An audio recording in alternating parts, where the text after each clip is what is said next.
L'histoire continue et il est expliqué que la nouvelle porte est un VR MMORPG qui utilise une technologie de pointe. Dans ce monde, les gens peuvent s'aventurer librement et choisir parmi cette espèce unique pour créer leur avatar. Ils peuvent devenir forgerons, marchands riches ou combattre de puissants monstres, et ce jeu permet à chacun de faire tout ce qu'il peut imaginer.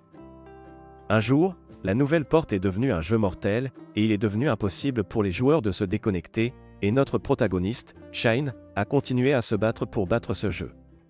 Nous voyons alors Shine partir pour affronter le boss final du jeu, et ses personnages de soutien lui demandent de prendre soin de lui, et ils espèrent pouvoir le revoir.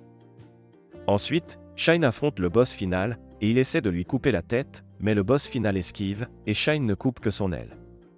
Il régénère alors son aile, et Shine continue d'attaquer le boss final. Après un long combat, il réduit presque toute sa HP, et il élimine le boss final avec l'une de ses compétences. Il entend ensuite une annonce lui disant que le donjon a été nettoyé et que les joueurs peuvent maintenant se déconnecter.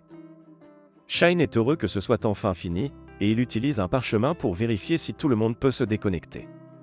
Il remarque que les noms des joueurs disparaissent du parchemin, et un par un, tous les joueurs se déconnectent du jeu, et il est le seul restant.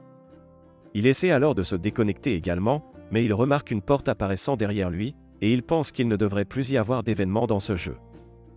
Ensuite, Shine ouvre les yeux dans une prairie, et il remarque que cet endroit semble trop réaliste pour être un jeu. Il essaie de vérifier le menu, et il remarque qu'il peut toujours ouvrir des fenêtres. Il découvre que ses statistiques se sont considérablement améliorées, et il pense que c'est parce qu'il a vaincu le boss final. Il suppose qu'il devrait pouvoir se déconnecter maintenant qu'il a terminé le jeu, mais il remarque qu'il n'y a pas d'option pour se déconnecter.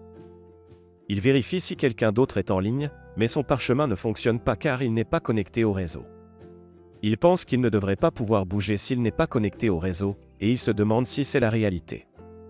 Il ne peut rien comprendre, mais il sait que rien ne se passera s'il reste ici, et il utilise un objet pour localiser sa base.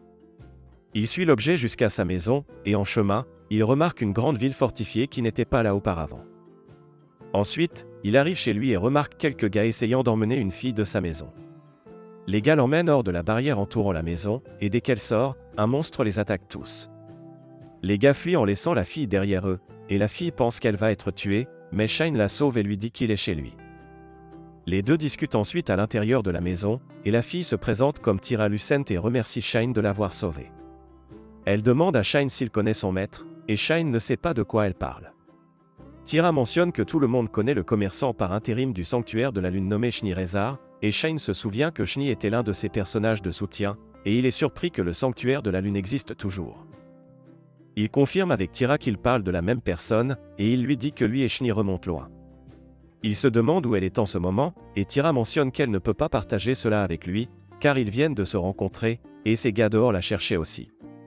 Elle déclare qu'elle peut transmettre un message pour elle, et elle mentionne que cela lui coûtera 1000 Jules. Shine déclare qu'il n'a que des Jals avec lui, et il lui montre une pièce de Jal. Tyra se demande s'il l'a juste sorti de la boîte à objets, et elle mentionne que seuls les rois et les anciens d'une espèce limitée peuvent les utiliser. Elle explique que les pièces d'or Jal sont des objets pour amplifier la magie et valent au moins 10 milliards de Jules. Shine pense qu'au jeu, les Jal étaient la plus petite forme de monnaie, et Tyra lui demande qui il est.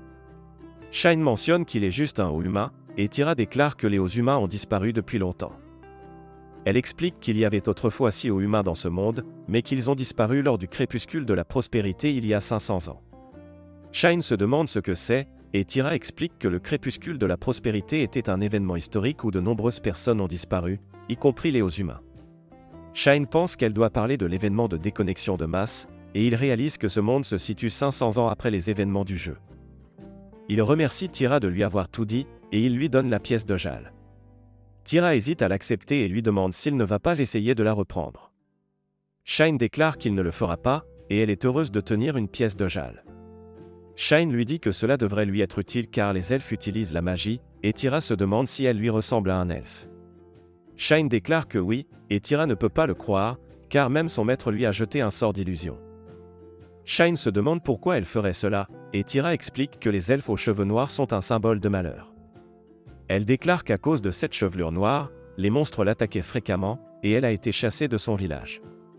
C'est à ce moment-là que son maître l'a sauvée, qu'elle a mis une barrière autour de cet endroit, et qu'elle vit à l'intérieur de cette barrière depuis un siècle maintenant. Shine réalise qu'elle a été attaquée plus tôt à cause de sa malédiction, et il se demande s'il existe un moyen de lever cette malédiction. Tira déclare que son maître enquête là-dessus, mais ne pas quitter la barrière lui convient, tant qu'elle peut vivre sans déranger personne. Shine lui demande alors si ses cheveux ont toujours été noirs, et elle mentionne qu'ils étaient argentés auparavant, mais qu'elle a été soudainement maudite et qu'ils sont devenus noirs. Shine pense ensuite à ses symptômes et utilise sa compétence d'analyse pour découvrir qu'elle a le titre maudit appelé Don Maudit. C'est la raison pour laquelle ses cheveux sont devenus noirs, et elle est attaquée par des monstres, et il lui dit qu'il y a un moyen de lever sa malédiction. Il utilise ensuite sa compétence de purification, et cela enlève la malédiction à Tira, mais seulement une partie de ses cheveux devient argentée. Tira est heureuse de revoir ses cheveux argentés après si longtemps, et elle ne peut pas croire que sa malédiction a été levée. Shine déclare qu'elle devrait essayer de sortir de la barrière, et Tira hésite à le faire, mais Shine lui dit de ne pas s'inquiéter, et il mentionne qu'il vaincra les monstres s'ils apparaissent. Les deux sortent ensuite de la barrière et se promènent un moment. Ils ne sont pas attaqués par des monstres, et Tira est heureuse que sa malédiction ait été levée, et elle mentionne qu'elle ne savait jamais que le ciel était si vaste. Après, ils retournent au sanctuaire de la lune, et Tira remercie Shine pour tout ce qu'il a fait. Elle se demande ce qu'il va faire maintenant, car son maître ne sera pas de retour avant un moment, et Shine déclare qu'il va vérifier la ville voisine. Il pense qu'il doit en apprendre davantage sur ce monde, et si Shni existe dans ce monde, alors il y a une chance que ses autres personnages de soutien soient également ici. Tira lui donne alors une lettre de recommandation, et elle mentionne que cela l'aidera à entrer dans le royaume de Berlicht sans devoir passer par la ligne d'inspection. Shine se demande si elle est sûre de donner cette lettre à quelqu'un qu'elle vient de rencontrer aujourd'hui, et elle déclare que c'est bon, car Shine a levé sa malédiction et semble capable. Elle déclare qu'elle lui fera savoir quand son maître reviendra, et Shine quitte la maison. Ils se rend au royaume de Berlicht, et voyant sa lettre de recommandation, un soldat l'escorte à l'intérieur du royaume, et il explique que ces lettres de recommandation peuvent également fonctionner dans d'autres royaumes, et ce sont comme des papiers d'identité qui peuvent même lui permettre d'avoir une audience avec le roi. Le soldat l'emmène à la guilde des aventuriers, et Shine pense qu'il devrait commencer par là s'il veut recueillir des informations. Il dit à la réceptionniste qu'il veut s'inscrire en tant qu'aventurier, et elle mentionne que les candidatures sont acceptées au premier étage. Shine rencontre ensuite une autre réceptionniste au premier étage, et il est surpris de voir qu'elle ressemble à celle qui était au rez-de-chaussée. Il lui demande à ce sujet, et elle mentionne que celle en bas était sa sœur jumelle nommée Celica, et elle est Celica.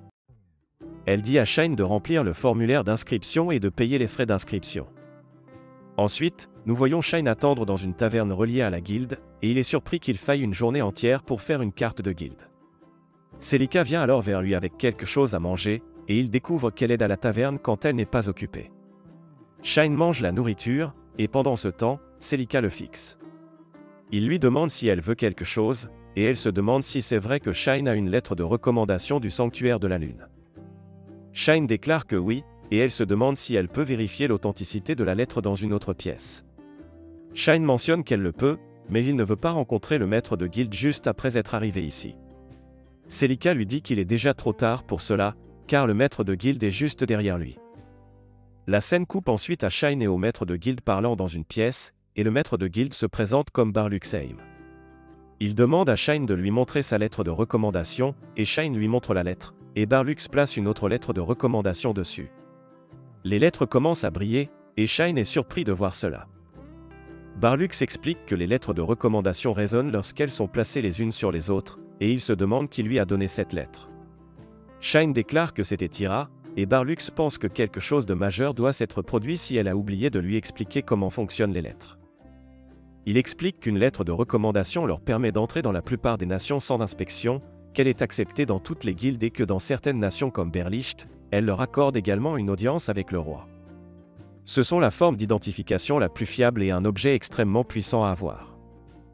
C'est pourquoi de nombreuses personnes essaient de les voler à des fins néfastes, et il dit à Shine qu'il devrait détruire cette lettre s'il n'est pas sûr de pouvoir la protéger. Shine déclare qu'il ira bien, et il mentionne que Tira lui a donné parce qu'elle lui faisait confiance, et il ne la décevra pas. Barlux comprend, et il déclare qu'en tant qu'homme reconnu par le sanctuaire de la lune, ils devraient faire de leur mieux pour s'entendre. Shine est d'accord, et Barlux mentionne qu'il devrait maintenant tester les compétences de Shine. La scène coupe ensuite à Shine dans une auberge, et alors qu'il est couché dans son lit, il pense qu'aujourd'hui a été une journée difficile. Il déclare qu'il essayera de monter en grade demain après avoir obtenu sa carte de guilde, et il s'endort. Le lendemain, il va chercher sa carte de guilde, et nous voyons qu'il porte de nouveaux vêtements. Shine pense qu'un aventurier de rang inférieur ne devrait pas s'habiller aussi magnifiquement, et Celica lui donne sa carte de guilde. Elle mentionne qu'il y a 9 rangs d'aventurier, et c'est étant le plus élevé et G le plus bas, et nous voyons que Shine commence en tant qu'aventurier de rang G. Celica explique que remplir des missions leur rapporte des points qui leur permettent de monter en grade, et elle déclare qu'il peut accepter des missions jusqu'à 2 rangs supérieurs aux siens, et Shine lui dit qu'il aimerait prendre la quête pour récolter de l'herbe ilk, et il part. Celica pense alors que Shine est une personne étrange, car Barlux reconnaît ses compétences, mais il ne semble pas du tout imposant. La scène coupe ensuite à Shine dans la forêt, et il ne trouve pas d'herbe ilk même après avoir cherché pendant 3 heures. Il pense que cela devrait être une quête pour débutants, et il déclare que c'est bien que tous les monstres ici soient vraiment faibles, donc il peut prendre tout le temps dont il a besoin. Il remarque alors un monstre se comportant étrangement sur sa carte, et il va jeter un coup d'œil. Il remarque que le monstre est un Skullface Jack, et il a un niveau de 359. Il découvre que le monstre vient d'attaquer une carriole, et son rampage doit être la raison pour laquelle il avait l'air bizarre sur la carte. Il se souvient alors que certaines personnes de la guilde parlaient d'un Skullface Jack qui leur posait problème ces derniers temps, et il pense qu'il devrait faire quelque chose à ce sujet. Il attaque alors le monstre, mais le monstre part toutes ses attaques. Il remarque que le monstre manie une arme de type lumière, et il pense que cela doit être un monstre unique, car il est étrange qu'un mort-vivant manie ce genre d'arme. Il attaque ensuite à nouveau le monstre, mais ses attaques ne lui font pas beaucoup de dégâts. Il remarque que son épée va se casser après une autre attaque, et il désactive ses limiteurs et abat le Skullface d'un seul coup. Cela envoie l'épée du Skullface voler, et Shine pense que c'est dommage, car il aurait pu utiliser cette épée. Il reçoit alors une pierre précieuse comme objet de chute, et il pense que cela commence à devenir amusant. L'épée volante atterrit alors dans l'une des pièces du château, et ceux qui le voient se demandent ce qui vient de se passer ici. Les soldats demandent à la princesse Rion ce qu'elle pense de cette grande épée, et elle dit aux soldats d'appeler un évaluateur et de découvrir le matériau de l'épée, ainsi que de déterminer qui l'a lancée dans le château. Elle pense que la personne qui a lancé cette épée doit être puissante, et la scène coupe à Shine retournant en ville. Il remarque quelques soldats blessés là-bas, et il demande aux soldats rencontrés plutôt ce qui s'est passé ici.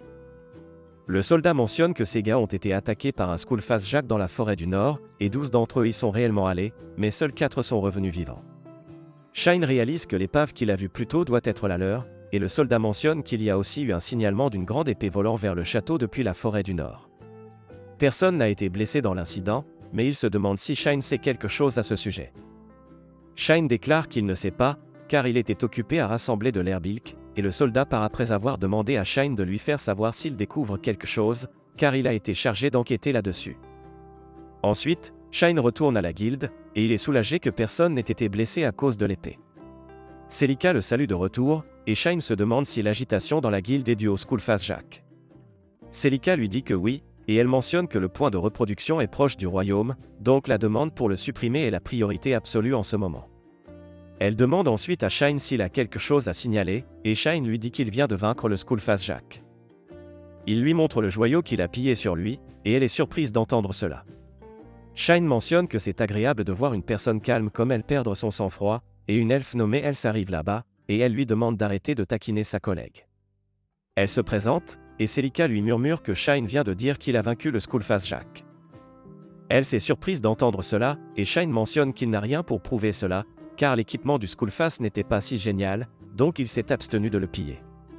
Else lui dit qu'ils ont besoin au moins d'une compétence de rang B ou beaucoup d'argent pour récupérer l'équipement de classe Jack, et Celica déclare que pour l'instant, il devrait faire évaluer le joyau pour voir s'il possède la magie d'un Skullface Jack. Elle dit à Shine qu'elle va garder le joyau pour l'instant, et Shine n'a aucun problème avec cela.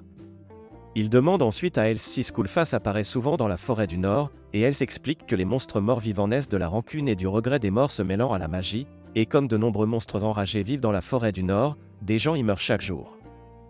Mais la magie dans la forêt du Nord n'est pas si forte, et un monstre de classe Jack ne devrait pas y apparaître. Shine déclare que c'est étrange car ce Skullface avait un niveau de 359, et Else et Celica sont tous deux surpris d'entendre cela. Else demande à Celica de faire évaluer immédiatement le joyau et de découvrir le niveau du Skullface, et Celica part immédiatement. Else dit ensuite à Shine que s'il a raison sur le niveau de l'ennemi, cela signifiera qu'il est plus fort qu'un groupe de rang A, et Shine lui demande de garder sa force secrète, car il ne veut pas attirer l'attention. Ensuite, la scène passe à Shine au restaurant, et Silica lui demande s'il serait d'accord pour partager une table avec quelqu'un. Shine déclare que c'est bon, et un homme pâle s'assoit avec lui. Nous voyons que tout le monde a peur de voir cet homme, et Shine remarque qu'il a une arme de rang légendaire, mais sa puissance est comparable à celle du rang mythique. Le gars se présente comme Wilhelm Avis, et nous voyons qu'il a un niveau de 188. Il se demande si Shine est un nouvel aventurier, et Shine déclare qu'il a commencé il y a seulement 3 jours. Wilhelm mentionne que Shine semble avoir de meilleurs équipements que les autres ici, et Shine lui dit qu'il vient de la campagne, donc il ne sait pas ce qui est commun ici. Wilhelm déclare que cela doit être pourquoi Shine ne l'a pas craint, et Shine lui demande ce qui cause la peur des gens envers lui. Wilhelm mentionne que c'est parce que son alias est Wilhelm le vampire, car il chasse toujours les monstres morts-vivants. Shine déclare que la raison de son alias pourrait avoir quelque chose à voir avec Satin Pâle, et Wilhelm lui dit que la vraie raison est la capacité de drainer de son arme mythique appelée Venin, et elle peut drainer la force vitale de l'ennemi et la transférer à l'utilisateur. Beaucoup craignent qu'il les draine de manière inattendue, et Silica apporte alors leur nourriture. La scène coupe ensuite à Shine à la bibliothèque, et il fait des recherches sur la fondation du royaume de Berlicht. Il découvre que la nation a été fondée il y a 511 ans, et il remarque que cela s'est produit à peu près au même moment que le coucher du soleil de la prospérité. Il espère qu'il y a plus de documents ici, et il remarque que les races vivantes dans ce monde sont les mêmes qu'elles étaient dans le jeu. Il réalise que c'est tout ce qu'il peut trouver dans les livres, et la scène coupe à des gens ayant une réunion à la guilde. Barlux mentionne que le Skullface Jack a été vaincu, et son joyau est en cours de recherche. Un chevalier ne peut pas croire que la personne qui a vaincu le Skullface Jack a laissé son arme et son armure intactes, et elle se déclare que la personne a dit qu'il n'avait aucune valeur. L'évaluateur déclare ensuite qu'après avoir évalué le joyau, il peut confirmer que le monstre avait effectivement un niveau de 359, et Barulux pense que c'est un problème, car des monstres de niveau similaire pourraient avoir été engendrés dans la région. Le chevalier est surpris que le Skullface soit de classe Jack, mais son niveau était comparable à celui d'une classe royale, et une femme déclare qu'ils ont envoyé une équipe de reconnaissance et qu'ils auront les données sur d'autres monstres demain. Barlux mentionne que les soldats doivent rester vigilants pendant ce temps, et le chevalier déclare qu'il s'occupera de cela, et il demande à Barlux de lui parler de la personne qui a vaincu le Skullface, et de l'équipement que le Skullface portait. Barlux mentionne qu'il peut parler de l'arme au chevalier, mais il ne peut pas divulguer la personne qu'il a vaincue, comme il l'a demandé. Il se demande pourquoi le chevalier pose la question, et le chevalier mentionne que le jour où le Skullface a été vaincu, une épée est venue voler dans le château, et Barlux se demande quel genre d'épée c'était. Le chevalier déclare que c'est une épée en alliage de Magistal et de Mithril, et elle a même l'enchantement élémentaire sacré permanent. Elle est plus puissante que l'épée royale de leur royaume, et ils ne peuvent pas simplement oublier la personne qui a vaincu un tel monstre, et ils ont aussi un petit problème. La scène passe ensuite à Shine mangeant des snacks en pensant que obtenir des informations est difficile, et il remarque une fille qui fixe sa nourriture. Il lui demande si elle en veut, et elle prend l'une des brochettes. Il se demande si la fille est perdue, et la fille se présente comme Millie. Wilhelm vient alors la chercher, et Shine se demande si c'est son enfant. Wilhelm lui dit qu'elle est juste une enfant de l'orphelinat de l'église, et qu'elle est experte pour s'enfuir. Il doit continuer à la ramasser à chaque fois, et il déclare qu'il est surpris qu'elle se soit approchée autant de Shine, car elle est généralement timide avec les gens. Wilhelm lui dit ensuite qu'il devrait rentrer à la maison, mais avant de partir, Millie murmure quelque chose à Shine. Ensuite, nous voyons Shine dans son auberge, et il se demande pourquoi Millie lui a demandé de sauver le renard dans la forêt du Nord. Il pense que c'est bien, car il n'a rien d'autre à faire jusqu'à ce que Shni revienne, et il vérifiera la forêt, mais avant cela, il doit aller voir Tira. La scène passe ensuite à Shine au sanctuaire de la Lune, et il dit à Tira qu'il a oublié de laisser un message à Shni la dernière fois.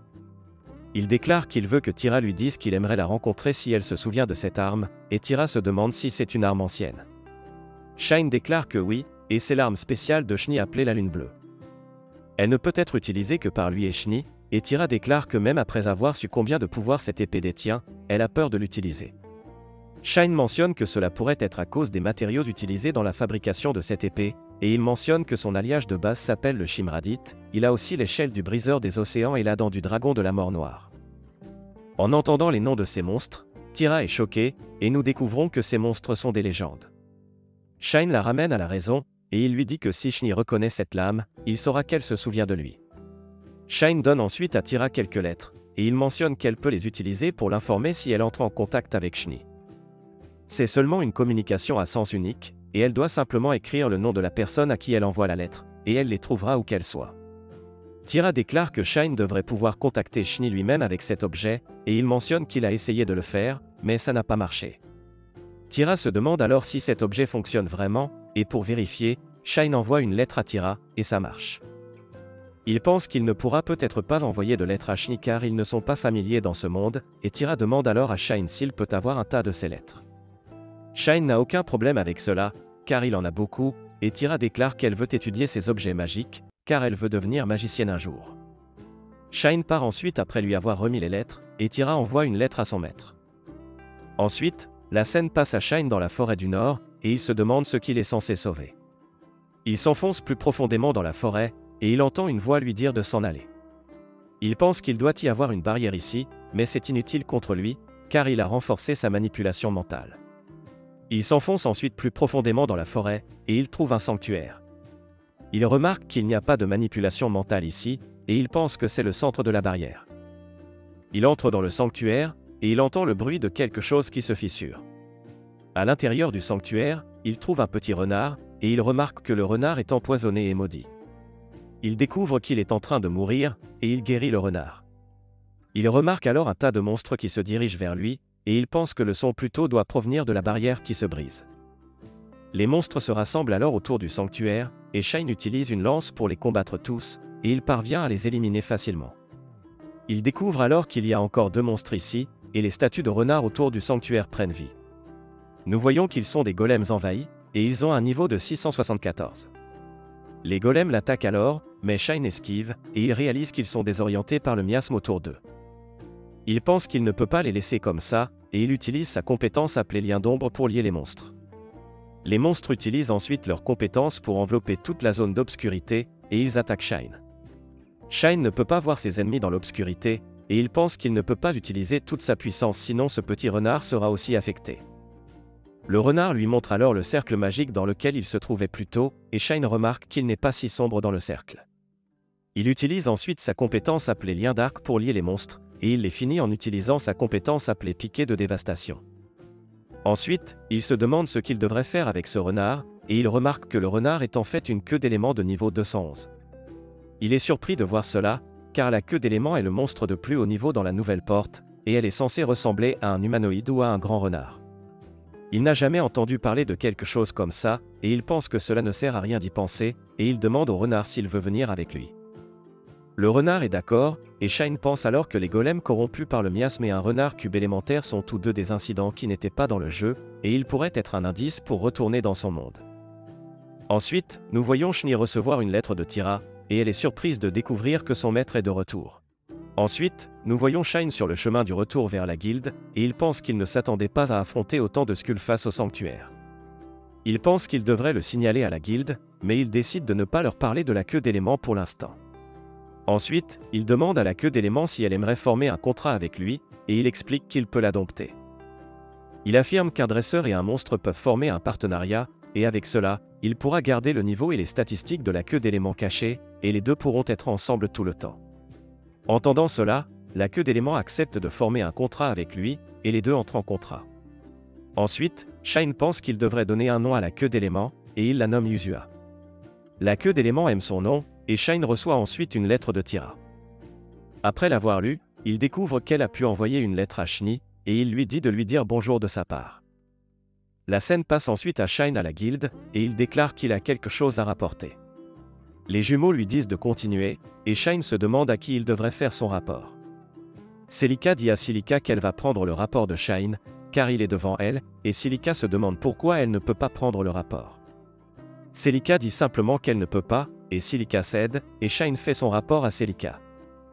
Après avoir rapporté, il consulte les offres d'emploi à la guilde, et la queue d'éléments remarque une offre d'emploi qui recherche un successeur de compétences. Shine se demande si ce terme fait référence à un détenteur de compétences, et il remarque que c'est un emploi non classé. Il pense qu'il doit y avoir quelque chose de spécial, et il remarque que c'est de l'orphelinat de l'église. Il prend cette quête, car il avait prévu de rencontrer Millie de toute façon. Ensuite, nous voyons Shine à l'église, et une religieuse s'approche de lui. Elle se demande si elle peut l'aider d'une manière quelconque, et Shine lui dit qu'il est ici concernant la demande d'emploi. Il mentionne qu'il est également ici pour voir Millie car elle lui a demandé de faire quelque chose pour elle, et la religieuse l'emmène dans une pièce. Ensuite, elle revient avec Millie, et Millie est heureuse de voir Shine. La religieuse mentionne alors que Shine ne doit pas être une mauvaise personne puisque Millie l'aime bien, et elle se présente comme Tria. Shine demande alors à Millie si c'est le renard dont elle a parlé hier, et Millie confirme que oui. Shine dit alors à Yuzua de remercier Millie, car il a pu la sauver grâce à elle, et Yuzua remercie Millie. Shine demande ensuite à Tria à propos de la demande d'emploi, et Tria mentionne qu'il doit avoir une compétence s'il est venu ici après avoir vu la demande. Shine affirme que c'est le cas, et il pense que les détenteurs de compétences étaient courants dans le jeu, mais ils semblent être plus rares maintenant. Tria lui dit qu'elle cherche quelqu'un qui peut leur enseigner une certaine compétence, et Shine se demande s'il s'agit de la compétence de soin ou de guérison car elle est religieuse. Tria déclare qu'elle a besoin de la compétence de purification, et Shine mentionne que ce sera difficile à acquérir. Entendant cela, Tria se demande si Shine sait réellement comment enseigner cette compétence à quelqu'un, et Shine affirme que oui. Tria se demande s'il est prêt à remplir la tâche dans ce cas, et Shine mentionne que cela dépendra d'elle. Tria réalise que Shine parle de la récompense, et Shine lui dit qu'il n'aura pas besoin de compensation monétaire, mais il aimerait connaître le pouvoir de Millie, et il aimerait aussi qu'elle partage toutes les informations que l'Église acquiert. Tria n'est pas sûr de cela, et Shine pense qu'il y a beaucoup de choses qu'il ne sait pas sur ce monde, et il aimerait avoir l'Église comme source de renseignements. Millie dit ensuite à Tria que Shine n'est pas une mauvaise personne, et Tria accepte les termes de Shine. Elle déclare qu'ils ne sont pas des experts en collecte de renseignements, mais ils l'aideront autant qu'ils le pourront. Shine dit que tout va bien, et il mentionne que connaître la nature du pouvoir de Millie est plus important pour lui. Ensuite, Tria lui dit que Millie possède le titre de star composée, et elle a parfois des visions inattendues de l'avenir, qui ne se sont jamais révélées fausses. Elle mentionne que Millie lui a sûrement demandé une faveur parce qu'elle a vu quelque chose, et Shine réalise que son pouvoir est gardé secret, car il y a ceux qui pourraient essayer de l'utiliser à des fins néfastes. Tria déclare qu'elle a averti ses associés d'être prudents sur à qui ils en parlent, et qu'il y a un aventurier qui leur fournit de l'aide. Shine réalise qu'elle parle de Wilhelm, et Tria déclare que la plupart des gens laissent leurs enfants seuls de peur de lui. Shine accepte ensuite le travail, et il se demande si Tria sera celle qui apprendra la purification. Tria déclare que ce n'est pas le cas, et elle mentionne qu'une autre de leurs sœurs va l'apprendre. Elle explique que leur ancien prêtre a une petite fille, et les choses se passeraient bien si elle devait hériter de l'Église. Ensuite, la scène coupe à Shine attendant près de l'orphelinat pendant que Tria récupère l'autre sœur, et nous voyons les enfants là-bas jouer avec Yuzua, tandis que Shine est resté seul avec Millie. Shine est un peu triste de voir que les enfants ne le regardent même pas, et il pense que c'est naturel car il est un étranger. Yuzua revient alors vers Shine car les enfants la tracassent trop, et Millie la prend pour elle. Shine essaie de dire bonjour aux enfants, mais ils ne sont pas très enthousiastes à son égard. Une fille s'approche alors de Shine et lui demande s'il va les sauver. Shine se demande ce qu'elle veut dire, et la fille explique que la religieuse a dit qu'il pourrait se débarrasser de cet orphelinat. Shine lui demande d'en dire plus à ce sujet, et la fille mentionne que cette église n'a pas de prêtre en ce moment, donc un nouveau va prendre le relais. Shine se demande si Tria ne peut pas devenir prêtre, et la fille déclare qu'il faut une compétence spéciale pour devenir prêtre. Shine comprend qu'elle parle de la purification, et la fille déclare que le nouveau prêtre veut se débarrasser de l'orphelinat, mais selon les religieuses, la petite fille de l'ancien prêtre nommé Lassia pourrait avoir une revendication supérieure sur l'Église. Shine réalise que c'est pourquoi Tria veut que Lassia apprenne la compétence de purification, et il se demande pourquoi un prêtre voudrait se débarrasser de l'orphelinat, et il leur demande à quoi il ressemble. La fille déclare que c'est un porc qui ne se soucie que de l'argent, et cela dit à Shine tout ce qu'il a besoin de savoir. Millie dit à la fille de ne pas s'inquiéter car Shine les sauvera, et cela met la fille à l'aise. Shine demande ensuite à la fille si Millie a toujours raison, et la fille mentionne qu'elle sait toujours quels magasins ont de bonnes affaires, et où sont cachées les friandises, et Shine réalise que Millie fait attention à qui révéler son pouvoir. Il pense que c'est une bonne chose, et il lui caresse la tête. Les autres enfants sont envieux de voir cela, et la scène coupe à Tria venant chercher Shine, et elle remarque que les enfants ont pris affection pour lui. Ensuite, Shine rencontre Lassia, et nous voyons qu'elle est un peu maladroite, mais Tria lui dit qu'elle est travailleuse. Shine mentionne qu'il va lui apprendre comment utiliser la purification, mais ce sera à elle de savoir si elle peut l'apprendre ou non. Lassia comprend, et Shine lui demande où il peut trouver un grand nombre de morts vivants dans ses environs. Tria déclare qu'il peut les trouver dans les plaines fantômes, et Wilhelm arrive alors. Il remarque que Shine est l'aventurier qui a accepté le travail, et il lui demande combien ils lui ont dit. Shine déclare qu'il en sait plus sur Millie et sur l'aventurier de l'orphelinat qui les aide à garder le secret. Wilhelm demande à Tria si elle devrait lui faire autant confiance, et Tria mentionne que Shine ne semble pas être une mauvaise personne, et il a la confiance de Millie. Wilhelm demande à Millie si elle a vu quelque chose, et Millie déclare que oui. Wilhelm accepte de faire confiance à Shine puisque Millie le dit, et il mentionne qu'il le tuera s'il les trahit. Tria et les autres s'excusent pour son tempérament, et Wilhelm demande ensuite à Shine de leur parler de la purification. Shine mentionne que Lassia devra vaincre 200 morts vivants de niveau supérieur à 150 tout en tenant un objet appelé Orbe de prière sainte pour acquérir la compétence de purification. Il déclare que porter le coup final compte comme un meurtre, donc il affaiblira les monstres et Lassia pourra les achever. Il mentionne que l'acquisition d'un orbe de prière sainte est plutôt difficile, mais ils ont de la chance puisqu'il en a déjà un. Tria et Lassia sont surpris d'entendre Shine parler de cela si facilement, et Wilhelm mentionne qu'il accompagnera Shine juste pour être prudent. Il pense qu'il y a trop de choses qu'il ne sait pas sur Shine, et il ne devrait pas être dangereux puisque Millie lui fait confiance, mais il n'est pas sûr qu'un aventurier novice puisse affronter des monstres de niveau 150 tout en protégeant Lassia. Ensuite, la scène coupe à Wilhelm rencontrant Shine à l'extérieur de l'église, et il lui demande de l'accompagner. Ils vont dans un bar, et Wilhelm lui demande s'il est un élu. Shine se demande ce qu'il veut dire, et Wilhelm explique que les élus sont des personnes nées avec des compétences, des titres et des connaissances qu'elles ne devraient pas avoir. Shine se demande si cela inclut les souvenirs de leur vie antérieure, et Wilhelm déclare qu'ils ont seulement des connaissances sur les objets et les monstres. Il n'a jamais entendu parler de quelqu'un se rappelant de sa vie antérieure, et Shine se demande si cela signifie que le système de réincarnation fonctionne toujours. Il pense qu'il a déjà été réincarné dans le jeu auparavant, mais il n'est pas né dans ce monde comme un nourrisson. Ensuite, Wilhelm lui dit qu'il n'ira pas plus loin dans ce domaine, et il mentionne que la plupart des gens ne savent pas ce qu'est un élu, donc Shine ne devrait pas en parler ouvertement.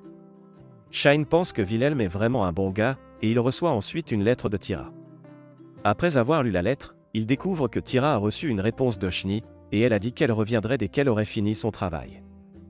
Elle lui demande de la tenir au courant s'il quitte Berlicht, et elle mentionne qu'elle a peur du nombre de questions que son maître lui a posées à son sujet. La lettre de présentation de Shine commence alors à réagir, et nous voyons que Wilhelm en a aussi une. La scène coupe ensuite à eux aux plaines fantômes avec Lassia, et Shine lui donne l'orbe de prière sainte. Il remarque ensuite quelques morts vivants, et Shine utilise l'une de ses compétences pour les arrêter dans leur élan, et Lassia les achève en utilisant son sort de guérison. Ensuite, Shine et Wilhelm s'occupent du reste des morts vivants, et Lassia les achève. Le groupe avance, et il tombe sur un sceau placé par la guilde. Wilhelm mentionne que ce sceau est placé ici car les morts vivants au-delà de ce point sont d'un autre niveau, et il ouvre le sceau. Après être entré dans le sceau, Shine remarque qu'il y a 5 morts vivants sur 2 côtés différents, et lui et Wilhelm se séparent pour s'en occuper, et après les avoir terminés, Lassia porte le coup final. Shine remarque qu'elle a gagné beaucoup de niveaux, et il déclare que c'est naturel, car ces monstres la dépassent de loin en niveau. Il mentionne qu'à ce rythme, elle aura un niveau de 150 d'ici à ce qu'elle apprenne la purification, et ailleurs, nous voyons Rion vaincre un Skullface Jack. Elle pense avoir entendu dire que des Skullface Jack de niveau élevé inhabituellement sont apparus dans les plaines fantômes, alors elle est venue les vaincre, mais elle ne s'attendait pas à ce qu'ils soient si forts. Elle pense que cette bataille aurait été plus difficile si elle n'avait pas cette épée avec elle, et l'un des chevaliers avec elle mentionne qu'il est inquiet pour leur autre équipe. Shni leur dit qu'elle va les vérifier, et nous voyons que l'autre équipe a du mal à combattre le Skullface Jack. Le Skullface Jack est sur le point de les achever, mais Shni intervient à temps, et elle vainc le monstre en quelques secondes. Elle guérit ensuite les soldats, et il la remercie de les avoir sauvés. Shni mentionne qu'elle a seulement pu vaincre le monstre parce qu'ils l'ont affaibli, et l'un des soldats pense que depuis un mois, des morts vivants qui ne devraient pas avoir pu quitter les plaines fantômes apparaissent. Ils ont envoyé des unités d'élite pour s'en occuper, mais il ne peut pas croire que Shni ait abattu l'un de ces monstres toute seule. Il réalise que l'on attend autant de quelqu'un qui a autrefois obtenu la faveur d'un haut humain, et Shni lui demande si c'était le dernier des monstres irréguliers. Il déclare que oui, et Shni lui dit qu'elle continuera à parcourir la zone au cas où, et elle leur demande de lancer la magie qu'elle leur a donnée si quelque chose se passe. Elle recherche ensuite la forêt, et elle est heureuse que son maître soit de retour. La scène coupe ensuite à Wilhelm se battant contre un Skullface, et il le bête facilement. Lassia porte ensuite le coup final, et ensuite elle commence à briller. Shine explique que cet effet de luminescence se produit lorsqu'ils remplissent les conditions pour apprendre une nouvelle compétence, et après que la lumière se soit dissipée, Wilhelm lui demande si elle va bien. Lassia mentionne qu'elle va bien, et elle déclare que son esprit a soudainement été inondé d'images sur la façon d'utiliser sa nouvelle compétence. Shine déclare qu'elle doit avoir réussi à apprendre la purification dans ce cas, et Lassia est heureuse de pouvoir sauver l'orphelinat maintenant. Shine déclare qu'il devrait faire une courte pause et revenir à Berlicht ensuite, mais il remarque une masse noire de matière magique dans l'air, et Wilhelm lui dit que c'est ce qui anime les morts vivants. Il explique que cela draine le pouvoir des morts vivants plus faibles dans les environs jusqu'à ce qu'ils disparaissent, et la matière magique donne alors naissance à un seigneur Skullface géant. Nous voyons qu'il a un niveau de 804, et Wilhelm et Lacia sont surpris de voir cela. Ils pensent qu'une créature de ce niveau peut détruire toute la nation, et Lacia mentionne qu'il devrait être en sécurité, car cet endroit a une barrière autour. Shine n'est pas sûr de cela, et le Skullface frappe alors la barrière, et cela la fissure. Lacia ne peut pas croire cela, et les trois essaient de s'enfuir. Le seigneur Skullface rugit après eux, et Wilhelm remarque qu'il n'a pas l'intention de les laisser partir. Ils se retrouvent ensuite encerclés par un tas de morts vivants, et Lacia se demande ce qu'ils vont faire maintenant. Wilhelm dit à Shine qu'il devrait briser les morts vivants et fuir, mais Shine déclare qu'il restera ici. Il libère sa limite, et il mentionne qu'il ne peut pas permettre à ces monstres de se promener librement maintenant que le sceau est brisé. Il dit à Wilhelm qu'il arrêtera les monstres ici avant qu'ils ne puissent causer plus de dégâts, et il déclare qu'il devrait retourner au royaume. Wilhelm est surpris de voir la puissance de Shine, et il lui demande qui il est. Shine lui dit qu'il expliquera les choses plus tard, et il demande à Wilhelm de prendre soin de Yuzua et Lacia, et il lui lance un buff physique pour l'aider à courir plus vite. Wilhelm essaie de prendre Yuzua avec lui, mais elle ne lâche pas Shine, et il décide de la laisser rester. Shine ouvre ensuite la voie à Wilhelm pour qu'il s'échappe, et Wilhelm part. Ensuite, Shine essaie de combattre les morts vivants, et Yuzua l'aide en utilisant le feu de renard. Le seigneur Skullface rugit à nouveau, et les morts vivants que Shine a vaincus sont remplacés par de nouveaux. Shine pense que c'est problématique, et il utilise une compétence appelée frappe de tonnerre pour éliminer certains des morts vivants. Shni remarque la lueur de cette compétence, et elle se dirige dans cette direction. Ensuite, Shine vérifie sa carte, et il remarque qu'elle est pleine de monstres. Il pense qu'il aurait plus d'options pour attaquer si Shni était ici avec lui, et il remarque un marqueur bleu se dirigeant vers lui sur la carte. Il pense que la couleur bleue est pour les alliés, et il réalise qui c'est. Il se dirige vers le marqueur bleu, et il retrouve Shni au milieu d'un champ de fleurs. Il essaie de lui parler, mais les morts vivants les entourent bientôt, et Yuzua les protège en utilisant sa barrière. Shni serre ensuite Shine dans ses bras avant qu'il ne puisse dire quoi que ce soit, et elle lui demande s'il a quelque chose à lui dire. Il s'excuse de l'avoir abandonnée, et il la remercie d'avoir surveillé la boutique, mais il réalise que ce n'est pas ce qu'elle veut entendre. Il lui dit alors qu'il est chez lui, et elle le lui souhaite. Elle mentionne qu'elle pensait que Shine ne reviendrait jamais, et Shine pense que la fin du jeu aurait dû effacer ses données de sauvegarde, y compris le sanctuaire lunaire, Shni et ses autres disciples. Yuzua manque ensuite de puissance, et Shine déclare qu'il devrait s'occuper des monstres avant de continuer cette conversation. Il mentionne qu'il devrait déclencher une attaque combinée, et les deux lancent un sort combiné appelé Sanctuaire. Cela guérit Yuzua, et cela tue les morts vivants les plus faibles, mais le seigneur Skullface reste indemne. Shine coupe ensuite le seigneur Skullface en deux d'un seul coup d'épée, et avant de mourir, le seigneur Skullface lui demande de lui donner ce pouvoir. Shine est surpris que le monstre parle, et Shni lui demande s'il va bien. Shine lui dit que oui, et il pense qu'en fin de compte, il n'a pas pu apprendre quoi que ce soit sur ce monstre. Il dit alors à Shni qu'il devrait discuter un peu, et ils vont ailleurs. Shine lui demande si elle se souvient de l'avoir envoyé combattre l'origine, et Shni déclare que oui. Shine lui dit qu'après cela, il a tué l'origine, et cela aurait dû mettre fin à tout, mais d'immenses portes sont apparues dans la salle du boss du donjon, et il a perdu conscience après leur ouverture. Il s'est réveillé dans un champ, et il a découvert qu'il avait voyagé 500 ans dans le futur. Shni est surprise d'entendre cela, et elle lui dit que les donjons ont disparu sans laisser de traces. Lorsque les autres personnages de soutien des joueurs ont commencé à dire que leur maître avait disparu, elle a su que Shine avait dû vider le donjon, mais ils ont trouvé étrange qu'il reste encore ici alors qu'ils auraient dû disparaître avec les joueurs, alors ils ont décidé de chercher leur maître. Cependant, le bouleversement sismique a plongé le continent dans le chaos, et ils se sont séparés pour travailler séparément. Elle est retournée au sanctuaire lunaire, et Shine pense que cela correspond à ses recherches. Il demande ensuite à Shni de cesser de l'appeler son maître, car cela provoquerait des remous si quelqu'un entendait une légende comme elle s'adressait à lui de cette façon. Shni se demande comment elle devrait le désigner dans ce cas, et il lui demande de juste l'appeler par son nom. Shni est gênée d'entendre cela, mais elle appelle Shine par son nom, et Shine aime le son de cela. Shni lui demande ensuite ce qu'il va faire maintenant, et Shine déclare qu'il pense d'abord visiter le site sacré dont il a lu dans ses recherches à la bibliothèque du royaume. Il lui demande si elle y est déjà allée, et Shni déclare que oui, mais seulement pour une enquête sommaire, et elle ne sait pas ce que c'est à l'intérieur.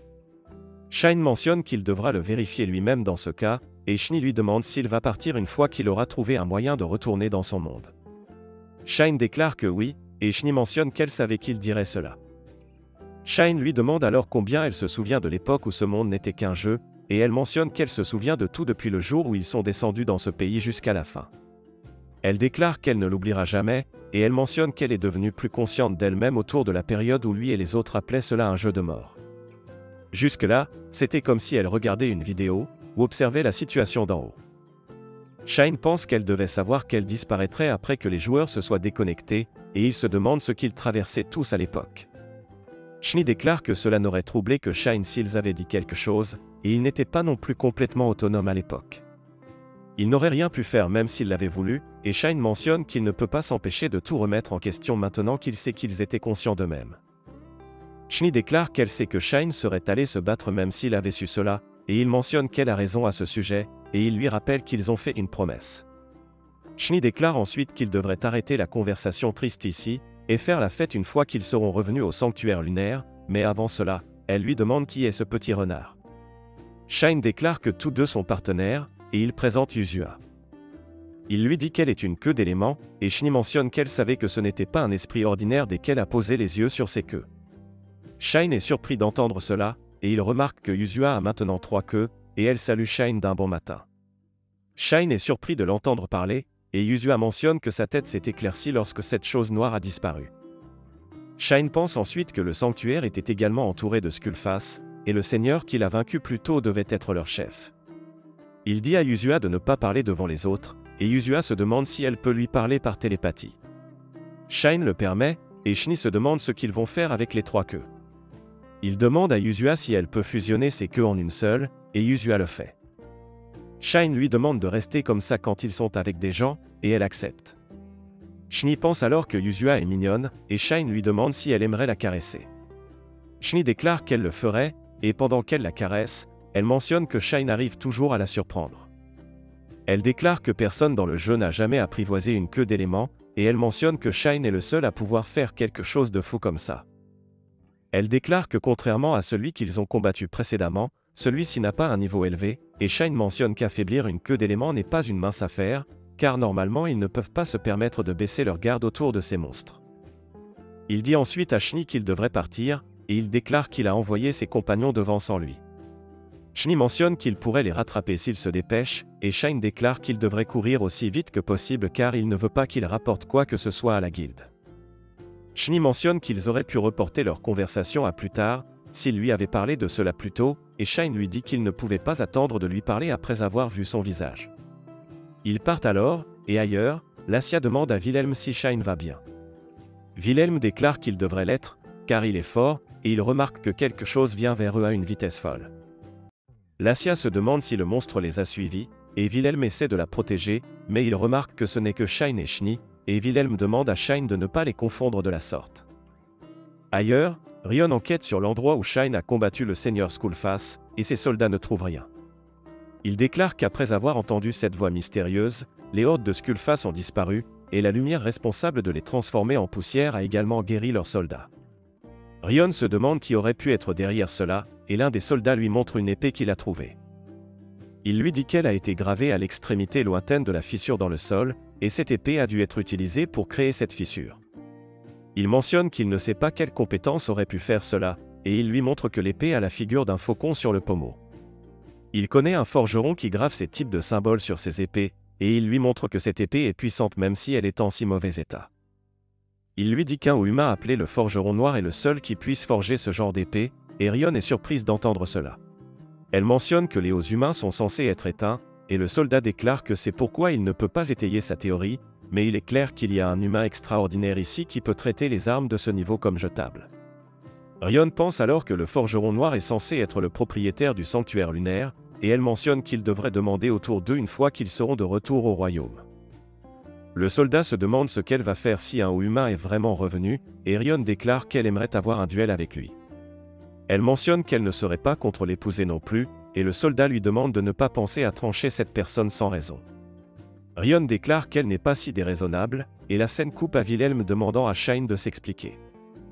Shine se demande pourquoi il est si confrontatif, et Wilhelm mentionne que Shine est venu ici avec Schneerese qui ne s'incline jamais devant personne.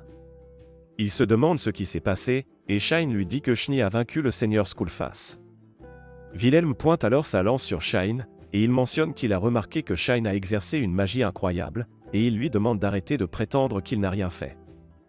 Il déclare que Shine a dû semer le chaos là-bas, et Shine se demande comment Wilhelm sait cela.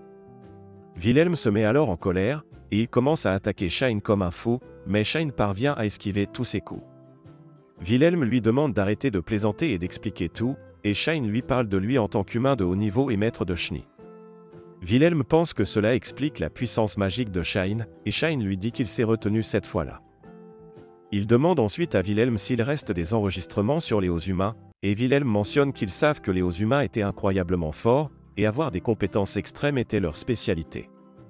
Certaines personnes ont leurs propres histoires grandioses à leur sujet, et Shine pense que les choses peuvent devenir ennuyeuses si les autres découvrent son identité.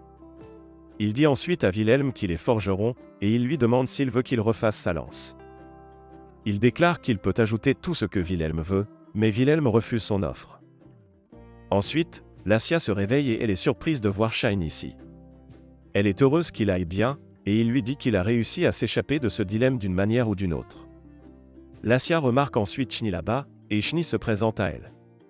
Lacia est surprise d'entendre parler de son identité, et le groupe poursuit ensuite son voyage de retour vers le royaume. Shine dit à Wilhelm qu'ils se sépareront après leur arrivée à la porte, et Wilhelm ne voit pas d'inconvénient à cela, car on ne lui a demandé que d'obtenir la compétence dont ils avaient besoin. Tout ce qui se passe maintenant dans l'église ne le concerne plus, et ensuite ils arrivent aux portes du royaume. Shine donne une carte message à Wilhelm pour qu'il puisse le contacter en cas d'urgence, mais Wilhelm refuse de l'accepter, disant qu'il n'y aura pas besoin de cela. Il mentionne que contacter Shine signifierait l'impliquer davantage dans ce conflit, et Shine réalise qu'il ne veut pas impliquer des étrangers dans ce désordre. Il comprend le sentiment, mais il donne quand même la lettre à Wilhelm, et il lui dit de l'impliquer si nécessaire. Il déclare qu'il ne pourra pas bien dormir s'il ne fait rien après être descendu si profondément, et il mentionne qu'il ne peut pas non plus abandonner le premier ami qu'il s'est fait, et les enfants qu'il essaie de protéger. Il demande à Wilhelm de juste prendre la lettre, et de ne pas l'embarrasser davantage, et Wilhelm part après avoir pris la lettre. Schnee dit alors à Shine qu'il n'a pas changé, et elle pense qu'il a toujours été comme ça. Il n'a jamais vanté sa force, et il a toujours protégé les faibles. Les deux arrivent ensuite au sanctuaire lunaire, et Shine déclare qu'il a faim. Schnee mentionne qu'ils devraient dîner ensemble, et Tira arrive alors. Elle dit avec excitation à Schnee qu'il y avait quelqu'un qui voulait la rencontrer, et elle remarque que Schnee est déjà avec Shine. Shine lui dit que certaines choses se sont passées, et il déclare qu'il devrait d'abord manger quelque chose. Tira est surprise que Shine va manger avec eux, et elle se demande pourquoi, et Schnee lui dit que Shine est en fait le propriétaire du sanctuaire lunaire. Tira ne peut pas croire cela, et elle déclare que cela doit faire de Shine le légendaire haut humain. Shine mentionne qu'il lui avait déjà dit cela auparavant, et Tira déclare qu'elle pensait qu'il plaisantait juste. Elle s'excuse ensuite d'avoir été si familière avec lui, et Shine lui dit de ne pas s'en soucier. Tira se demande s'il ne va pas l'expulser, et Shine déclare qu'il ne le fera pas. Shine lui parle ensuite de Yuzua, une queue d'éléments qui peut parler, et cela la surprend encore plus. Ensuite, les trois dînent ensemble, et Tira déclare qu'elle n'a jamais vu ces plats auparavant, et elle mentionne que Schnee semble être très généreuse aujourd'hui. Elle remarque ensuite une sorte d'aura émanant de leur nourriture, et elle se demande de quels ingrédients elle a cuisiné. Shine ne peut pas voir l'aura, mais il mentionne que les fruits sont des fruits idéaux et des poires topazes, les légumes sont du radis sang et des oignons kalima, et la viande est du lion thermique et du roi ORC. Schnee déclare qu'elle a choisi les meilleurs ingrédients parmi ceux qu'ils avaient, puisque c'est une occasion spéciale, mais elle n'avait pas le temps de faire quelque chose d'élaboré. Shine réalise qu'elle peut faire quelque chose de encore mieux, et Tira déclare que les ingrédients dont il parle sont tous haut de gamme et presque impossibles à obtenir. Shine se demande si c'est vrai, et il demande à Schnee de l'aura dont parlait Tira. Schnee explique qu'il s'agit du reste de mana ou de force vitale dans les ingrédients, et ils peuvent souvent le voir lorsqu'ils préparent de la nourriture avec des monstres puissants et des plantes rares. Ils mangent tous ensuite la nourriture, et ils apprécient chaque bouchée.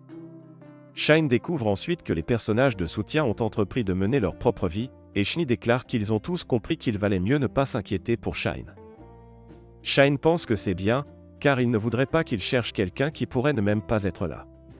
Shni mentionne que même s'ils le faisaient, ce serait de leur plein gré, donc Shine ne devrait pas s'inquiéter pour cela.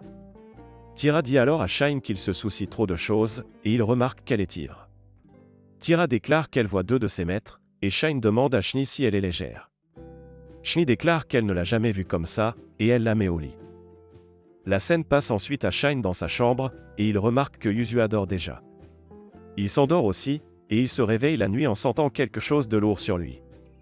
Il remarque que ce n'est pas Yuzua, et il découvre que Shni dort à côté de lui. Il pense que c'est mal, et il remarque qu'elle pleure en l'appelant.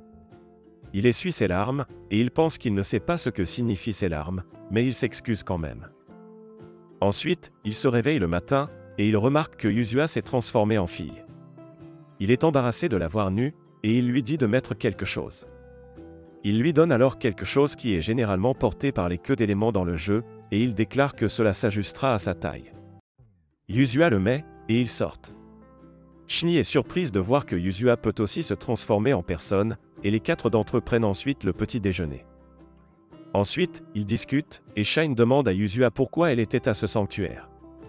Elle déclare que c'était parce que c'était le moins inconfortable à l'intérieur, et il lui demande si elle sait ce que le symbole dessiné à l'intérieur du sanctuaire était. Yuzua déclare qu'elle ne le sait pas, et Shine pense que cela aurait pu être quelque chose qui pourrait ralentir les symptômes et soulager. Il lui demande ensuite si elle sait quelque chose sur la disparition de nombreuses personnes il y a 500 ans, et Yuzua déclare qu'elle ne le sait pas, car les gens ne viennent pas souvent. Il lui demande ce qu'elle faisait dans ce sanctuaire, et elle déclare qu'au début, elle faisait la sieste au soleil, mais ensuite le sol a commencé à se fissurer soudainement, et les vents tourbillonnaient. Cela l'a réveillée, et elle s'est assurée que le sol ne se fissurait pas trop. Shine comprend qu'il y a eu une catastrophe naturelle, et qu'elle a essayé de l'empêcher, et il pense que cela a du sens, car les queues d'éléments sont capables d'utiliser tous les éléments, et il soupçonne qu'elles sont intervenues avec la catastrophe naturelle d'une manière spéciale. Yuzua déclare que tous ses efforts lui ont fait mal, et elle se reposait dans un sanctuaire, et juste quand elle pensait qu'elle allait mourir, Shine est venu la sauver. Shine est content d'être arrivé à temps, et il déclare que c'était grâce à Millie. Yuzua mentionne qu'elle remerciera encore Millie, et Shine déclare qu'il devrait lui apporter un cadeau. Shni suggère du kafal comme cadeau, et elle explique que c'est une friandise elfique que Tira fabrique. Tira déclare qu'elle en a vendu quelques-unes sur un coup de tête, et maintenant ce sont l'un des produits phares de leur magasin. Shine lui rappelle que le sanctuaire lunaire n'est pas censé vendre de la nourriture, et Shni dit à Shine qu'il ne pourrait pas non plus reconstituer leur stock même s'il le voulait, car Shine est le seul qui peut ouvrir l'armurerie. Shine mentionne qu'il fera quelques épées plus tard pour reconstituer l'inventaire, et Shni déclare qu'il y a quelque chose qu'ils devraient discuter. Shine se demande ce que c'est, et Shni mentionne qu'elle aimerait que Shine rencontre Girard. Shine est surpris que Girard soit toujours en vie, car cela fait 500 ans depuis le crépuscule de la prospérité, et les bêtes hautes comme Girard ne peuvent vivre que pendant 150 ans au plus. Shni lui dit qu'il devrait se dépêcher, car Girard n'a probablement plus beaucoup de temps à vivre, et il attend Shine. Elle lui rappelle que Girard a uni les différentes tribus de bêtes et formé l'alliance des bêtes de Farni. Shine se souvient qu'on l'appelait le premier roi des bêtes, et Shni lui dit que le roi actuel est le 8e, et qu'il a toute la puissance militaire et les capacités d'un leader, et cela a permis à Girard d'attendre Shine en paix. Shine pense qu'il devra voir Girard dans ce cas, et il déclare qu'ils voyageront normalement, car Girard n'est pas en danger immédiat. Il leur demande s'ils pourront partir demain, et ils disent que oui. Tira déclare qu'elle surveillera la boutique comme d'habitude, mais Shni lui dit qu'elle viendra avec eux, et elle déclare que maintenant que Shine est de retour, ils n'ont pas besoin de s'en tenir à cet endroit. Tira se demande ce qu'elle veut dire, et Shine déclare qu'ils emmèneront la boutique avec eux, mais Tira ne comprend pas ce qu'il veut dire. Shine lui dit de ne pas s'en soucier, et il déclare que ce serait bien pour elle de voyager avec eux, car elle peut enfin quitter cet endroit. Tira est d'accord, et Shine déclare qu'ils devraient commencer à se préparer, il déclare qu'ils auront besoin de fournitures, et Shni déclare qu'elle rapportera d'abord le seigneur Skullface à la capitale. Shine déclare qu'il se rendra à la guilde après avoir forgé quelques épées, et il cherchera également un emploi en direction de Farni, pour pouvoir monter en grade. Shni se demande où il devrait se retrouver, et Shine déclare qu'il lui fera savoir par une carte message. Shni suggère qu'ils devraient former un groupe, et de cette façon ils pourront utiliser la télépathie. Shine forme alors un groupe, et Shni dit à Tira qu'elle devrait profiter de cette occasion pour s'inscrire en tant qu'aventurière. Shine l'invitait à venir avec lui, et elle déclare qu'elle se changera en quelque chose d'approprié avant de sortir. Shine mentionne qu'il l'attendra pendant qu'il forge des épées, et ils se séparent tous. La scène passe à Shine à la forge, et il demande à Yuzua de ne rien toucher, car il y a des épées maudites ici. Il se met ensuite à fabriquer une épée, et il remarque qu'il sait exactement où frapper l'acier. Il pense que cela doit être dû à ses compétences, et il fabrique sa première épée. Il remarque qu'il a rendu celle-ci un peu trop puissante, et elle est aussi imprégnée de magie, et comme elle est bien au-delà du niveau de quoi que ce soit dans ce royaume, elle ne se vendra pas. Il essaie ensuite de faire plus d'épées tout en se retenant, et après un moment, on voit qu'il en a fait un tas. Tira vient alors là, et les deux sortent. Shine regarde sa poitrine, et Tira le remarque, et comme punition, elle dit à Shine qu'il paiera tout aujourd'hui, et il se dirige vers la guilde. La scène se coupe ensuite à Tira et Shine en ville, et Tira se demande s'il y a toujours autant de monde ici. Elle dit qu'elle n'a entendu des histoires à ce sujet que par les clients, et elle a l'impression d'être une enfant allant pour la première fois dans un parc à thème. Shine lui demande de ne pas s'exciter trop, sinon elle se perdra, et elle mentionne qu'elle n'est pas surexcitée. Shine lui dit ensuite qu'ils devraient d'abord terminer leurs affaires à la guilde, puis ils pourront utiliser le reste de leur temps librement. Tira comprend et essaie de guider Shine vers la guilde, mais il lui demande si elle sait où se trouve la guilde, et elle répond que non. Alors, Shine l'Y emmène. À la guilde, Celica annonce à Shine qu'il a avancé au rang E, et Shine dit qu'il n'a encore terminé aucune quête. Celica lui dit qu'il a vaincu un Skullface de haut niveau et a géré une épidémie massive de Skullface, et son rapport lors de l'enquête de la guilde s'est également révélé exact. En récompense, ils lui ont accordé une promotion, et elle dit que personnellement, elle l'avancerait au rang A, mais Shine comprend que cela ne serait pas bien accueilli par les autres aventuriers. Celica lui demande ensuite quelle relation il a avec Tira, et Shine dit que des choses se sont passées, et qu'ils voyagent maintenant ensemble. Comme il allait à la guilde, il a pensé l'inscrire comme aventurière, et Celica dit qu'ils se tenaient la main comme un couple tout à l'heure. Shine se demande comment elle sait cela, et Celica s'attarde sur le fait que Shine tenait la main d'une belle fille. Shine pense qu'il a peut-être déclenché un interrupteur étrange en elle, et il lui demande ensuite si elle a des informations sur la Terre Sainte qui a été détruite pendant le crépuscule de la prospérité.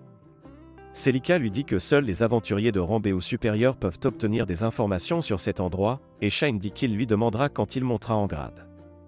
Il lui dit ensuite qu'ils seront à Farni, et il se demande s'il y a des quêtes en direction de ce lieu. Celica remarque qu'il y a une quête pour escorter un chariot à Byron, et Shine accepte la quête.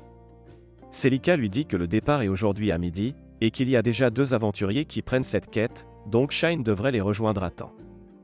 Il quitte ensuite la guilde, et Tira mentionne qu'il reste du temps avant que la carte de guilde ne soit prête, et Shine dit qu'il devrait se promener un peu en ville, car leur heure de rendez-vous est dans l'après-midi. Ils explorent ensuite la ville ensemble, et Tira s'amuse beaucoup. Ensuite, ils se dirigent vers l'église, et ils remarquent Lassia à l'extérieur. Elle se demande qui est la personne avec Shine, et Tira se présente. Elle mentionne qu'elle est une aide au sanctuaire lunaire, et Lassia est excitée d'entendre cela. Elle lui demande si elle connaît Shni, et Tira mentionne que c'est sa maîtresse. Lassia trouve cela merveilleux, et elle pose beaucoup de questions à Tira. Après cela, ils entrent à l'intérieur. Millie est heureuse de revoir Yuzua, et Shine dit qu'elle a l'air énergique aujourd'hui. Elle mentionne qu'elle est heureuse que l'orphelinat ne soit pas sur le point de fermer, et elle remercie Shine pour cela. Lassia dit qu'en raison de l'aide de Shine, elle a été nommée la prochaine prêtresse de cette église, et elle ne peut pas exprimer assez sa gratitude. Shine lui demande de ne pas s'inquiéter à ce sujet, et il se demande où est Wilhelm. Tria dit qu'il est parti vérifier le prêtre de la dernière fois, et il a mentionné qu'il ne pouvait pas laisser les choses en l'état. Shine dit que cela lui ressemble, et il mentionne qu'ils ne savent toujours pas quelles étaient les intentions du prêtre. Tria espère que rien de mal ne se passera, et Shine donne à Millie et à Lassia un charme, en mentionnant qu'il est imprégné de différents types de magie.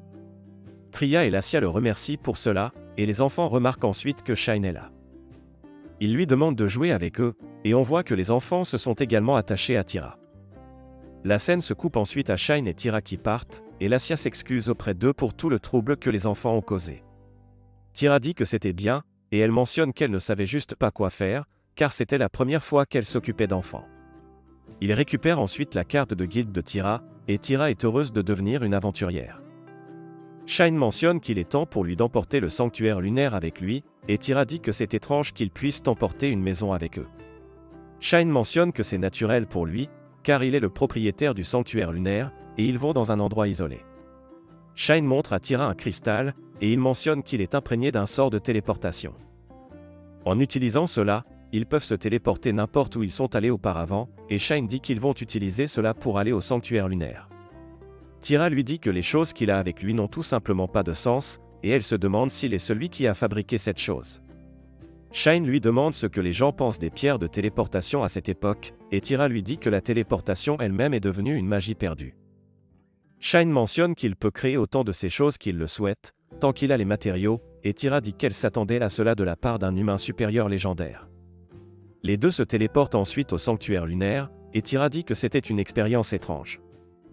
Ensuite, Shine transforme le sanctuaire lunaire en pendentif, et il mentionne que c'est la version portable du sanctuaire lunaire. Il dit qu'ils devraient maintenant aller au lieu de la quête, maintenant qu'ils ont terminé ici, et ils se dirigent vers le chariot qu'ils sont censés garder.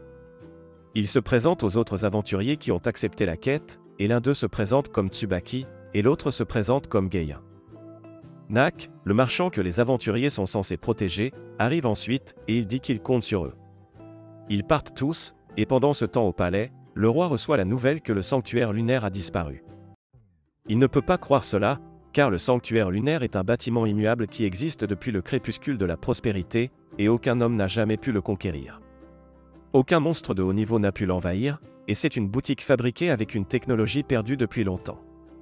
Sa disparition deviendra un problème au-delà du royaume de Berlicht, et la princesse demande s'il y a des nouvelles de Schneerezar. Les ministres lui disent qu'il y a un rapport indiquant qu'elle se dirige vers le château, et qu'elle arrivera dans la journée si le rapport est vrai. Elle dit que Rion n'est pas non plus revenu, et elle mentionne qu'ils savent bien trop peu de choses pour prendre une décision pour l'instant. Elle suggère qu'ils devraient attendre que Schnee arrive, et le roi est d'accord. La scène se coupe ensuite au chariot, et Geiya demande à tout le monde s'ils ont déjà tué une personne. Tira est confuse par la question, et Shine lui dit que c'est une mission d'escorte, et qu'ils peuvent avoir à combattre des humains. Il mentionne qu'il y a une plus grande chance qu'ils soient attaqués par des bandits plutôt que par des monstres, et Tsubaki dit que les gens la sous-estiment à cause de son apparence, mais qu'elle a tué de nombreux bandits. Shine dit que c'est encourageant, et il mentionne qu'il devrait mieux connaître les capacités de chacun pour les aider à combattre ensemble. Geiya mentionne ensuite qu'il est un aventurier de rang A, et que sa classe est samouraï. Il n'est pas doué en magie, donc il ne devrait pas compter sur lui pour cela. Tsubaki dit qu'elle est une combattante, et qu'elle est une aventurière de rang E. Elle peut utiliser la magie de soutien pour améliorer la vitesse, et Tira mentionne qu'elle est une alchimiste et qu'elle peut utiliser un arc et une épée. Elle vient juste de devenir aventurière, donc son rang est G, et elle peut aussi utiliser une magie de guérison simple. Shine dit qu'il est aussi un samouraï, mais qu'il peut aussi utiliser un peu de magie de foudre et de feu, et il mentionne que celui sur sa tête est Yuzua.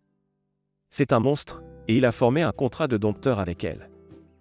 Geiya dit que Shine doit avoir beaucoup d'entraînement car il est capable d'utiliser la magie malgré qu'il soit un samouraï, et c'est génial qu'il soit autant apprécié des monstres. Tsubaki lui demande s'il vient de Hinomoto, et Shine dit que non, et il se demande pourquoi elle demande cela. Elle mentionne que la plupart des samouraïs viennent de Hinomoto, et elle dit que c'est la première fois qu'elle rencontre un samouraï autre que Geiya. Elle mentionne que la plupart des gens veulent devenir chevaliers ou guerriers, et ceux qui deviennent samouraïs sont principalement des excentriques.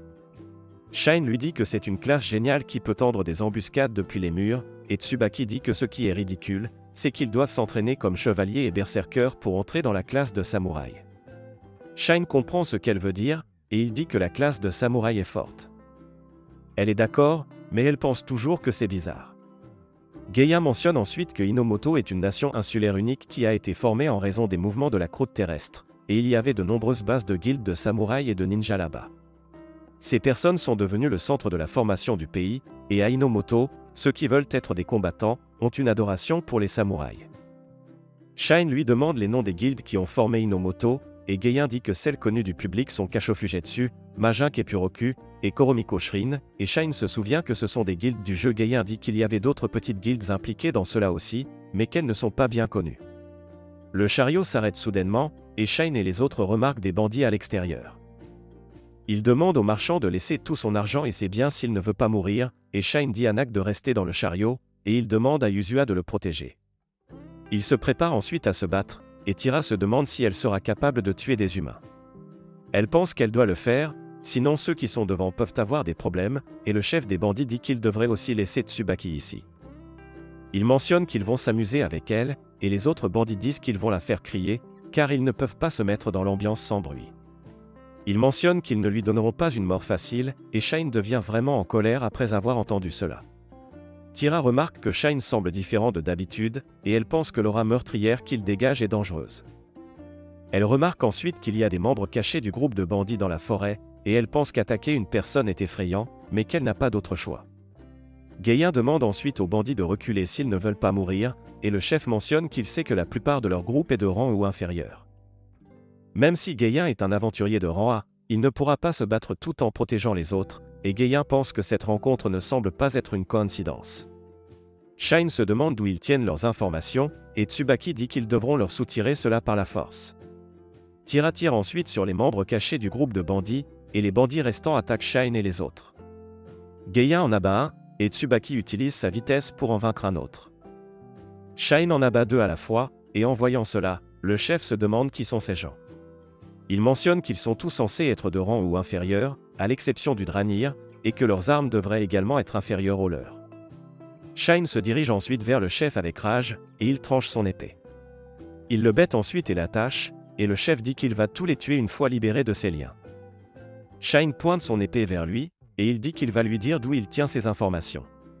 En voyant le regard mortel dans ses yeux, le chef a peur, mais avant que Shine ne puisse faire autre chose, Tira lui plaque le visage sur sa poitrine. Tsubaki lui demande ce qu'elle fait, et elle lui demande de lui donner une seconde. Après un moment, elle libère Shine, et elle est contente de voir qu'il est redevenu normal. Shine demande ensuite à Tsubaki de quoi il s'agissait, et Tsubaki dit qu'elle n'en a aucune idée. Ensuite, Tira est embarrassée en pensant à ce qu'elle vient de faire, et elle pense que Shine avait l'air froid et sombre plus tôt, et elle se demande s'il l'a réalisé.